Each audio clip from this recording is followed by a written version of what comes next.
Good morning po and welcome to Everyday God Daily Devotion.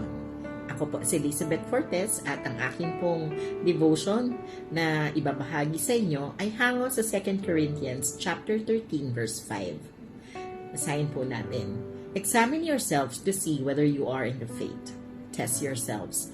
Or do you not realize this about yourselves? That Jesus Christ is in you, unless indeed you fail to meet the test.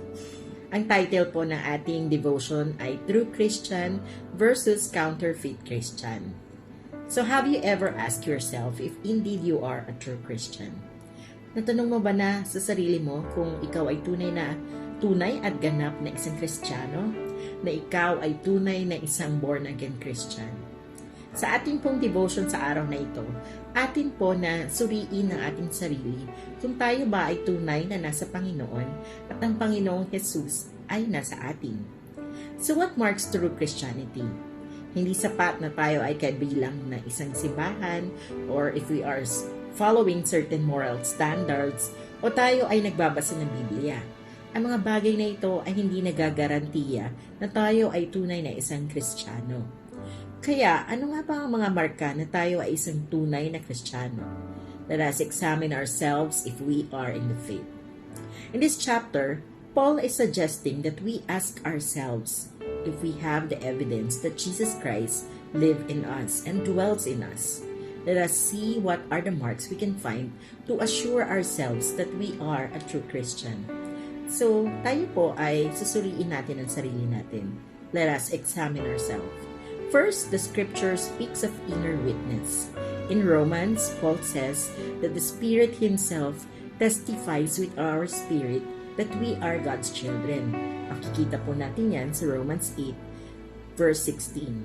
There is something in us, a sense within that produces in the Spirit of God who dwells within that you are part of the great family of God. So, yun po ang isa sa mga scripture natin. So, there is something in us. Yung pong sense within that is produced by the Spirit of God who dwells within us. Na tayo po ay bahagi ng isang pamilya ng Panginoon. Second, scripture also speaks of desire that are born in the heart of Christian.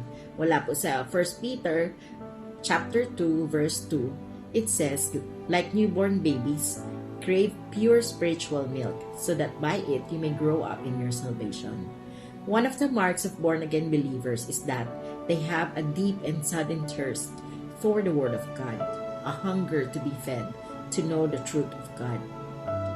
Third, the inner change will also produce an outward change.